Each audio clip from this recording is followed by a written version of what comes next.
দিনের শুরুতে ওয়েদারের খবরাখবর এবং ট্রাফিকের আপডেটটা থাকলে সমস্ত দিনের পরিকল্পনা করতে সুবিধা হয়। তাদের জন্যই আমাদের এই আয়োজন। আমাদেরকে ট্রাফিকের আপডেট এবং ওয়েদারের আপডেট জানাবেন আমাদের সহকর্মী জ্যাভলিন।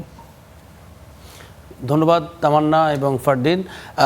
ট্রাফিকের কথা দিয়ে যদি শুরু করি, ট্রাফিকে স্বস্তির অপর নাম নাকি অস্বস্তির অপর নাম ট্রাফিক, সেটি এখন একটি বড় চিন্তার বিষয়।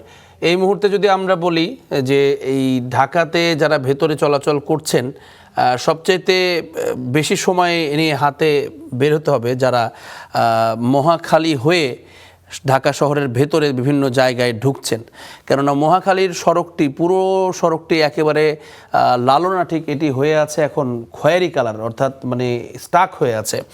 এর পাশাপাশি আমরা দেখছি যে বিজয় সরণি পর্যন্ত, অর্থাৎ সেই জ্যামটি কিন্তু একেবারে পুল ওভার করেছে বিজয় সরণি পর্যন্ত। আমরা দেখছি যে মহাখালী রোড, জাহাঙ্গীর গেট, এই পুরো অংশটি একেবারে যানজটে পরিপূর্ণ হয়ে আছে। এলিভেটেড এক্সপ্রেসওয়ে ওঠা এবং নামার ক্ষেত্রেও কিছুটা সময় অপেক্ষা করতে হবে প্রত্যেককেই।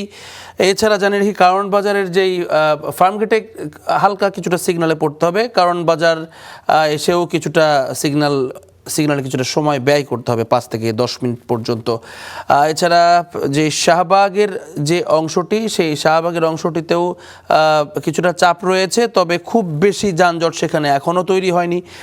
যদি একটু মিরপুর রোডের দিকে আসি, সেখানে মোটামুটি হাতে সময় নিয়ে বেরোতে হবে, কেননা ধানমন্ডি হয়ে মিরপুর পুরো সড়কটিতে কিন্তু হালকা থেকে মাঝের ধরনের চাপ রয়েছে। বিশেষ করে বিজয় সরণির অর্থাৎ অপোজিট পাশ যেটি মানিক মে এভিনিউয়ের সঙ্গে সংযোগ সড়ক থেকে শুরু করে মোটামুটিভাবে জেনেভা ক্যাম্প পর্যন্ত, অর্থাৎ মোহাম্মদপুর পর্যন্ত এই পুরো সড়কটিতে একটা ভালো রকমের যানজট সেটি তৈরি হয়েছে। এছাড়া জানিয়ে রাখি ঢাকার প্রবেশ পথে দিক থেকে গাবতলী থেকে আসবার সময়ও বেশ খানিকটা সময় অপেক্ষা করতে হবে টেকনিক্যাল মোড়ের কাছে। এছাড়া যাত্রাবাড়ির কথা যদি আপনাদেরকে বলি, যাত্রাবাড়িতেও কিন্তু মোটামুটি আমরা একই ধরনের কিছুটা যানজট দেখতে পাচ্ছি যাত্রাবাড়িতে।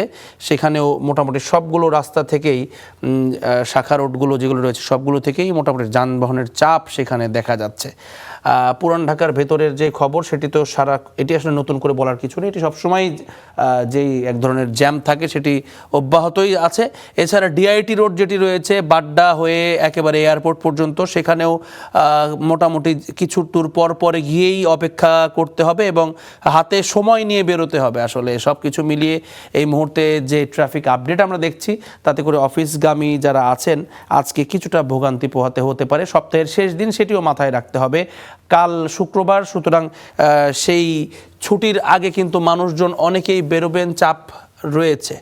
এবং বলতেই হয় যে আজকের যে বায়ুমান সেটি কিছুটা স্বস্তিদায়ক, মানে 1 নম্বর থেকে 3 নম্বরে নেমেছি আমরা তামান্না। এটি নিয়ে আসলে আমরা মাঝে মাঝেই খুনসুটি করি, তবে সত্যি আজকে কিছুটা উন্নতি হয়েছে, যদিও এখনও আনহেলদি।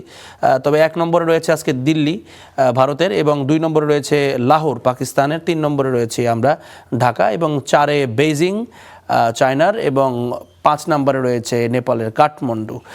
তো মোটামুটিভাবে বায়ু মান সেটি কিছুটা উন্নতি হয়েছেই বলতে হয়।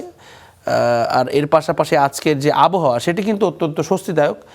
আবহাওয়ার জায়গা থেকে আজকে সকালে যখন আসছিলাম বা কালকে মাঝরাত থেকেই কিন্তু কিছুটা তাপমাত্রা অনেকটা যে এক ধরনের ভ্যাপসা গরম ছিল, সেটি থেকে পরিত্রাণ পাওয়া গেছে, এবং সেটি আজকে মোটামুটি অব্যাহত থাকবে বলেই ধারণা করা যাচ্ছে। দুঃখিত।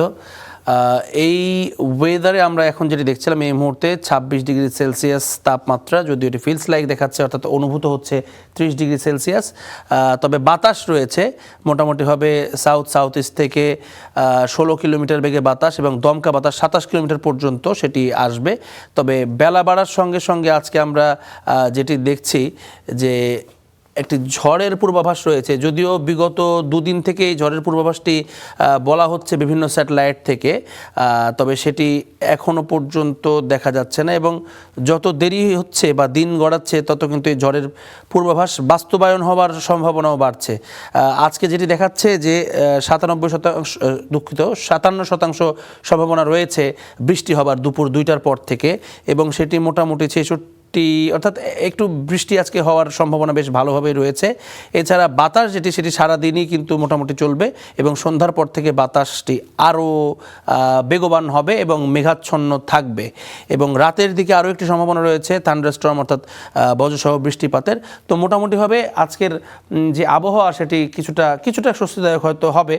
গত 2-3 দিন যে দাবদাহটি গেছে সেটির তুলনায় কিন্তু অনেকটাই আশা করা যাচ্ছে আজকে সেই তাপের দিক থেকে মানুষ স্বস্তি পাবে। তো এই ছিল আমার কাছে ট্রাফিক, বায়ুমান এবং আবহাওয়ার সবশেষ খবর। জ্যাভলিন, অসংখ্য ধন্যবাদ আপনাকে আমাদের সঙ্গে যুক্ত হয়ে বেশ গুরুত্বপূর্ণ খবরাখবর জানাচ্ছিলেন। নিশ্চয়ই যারা এই মুহূর্তে বেরোনোর প্রস্তুতি নিচ্ছেন তারা আপনার খবরে উপকৃত হবেন।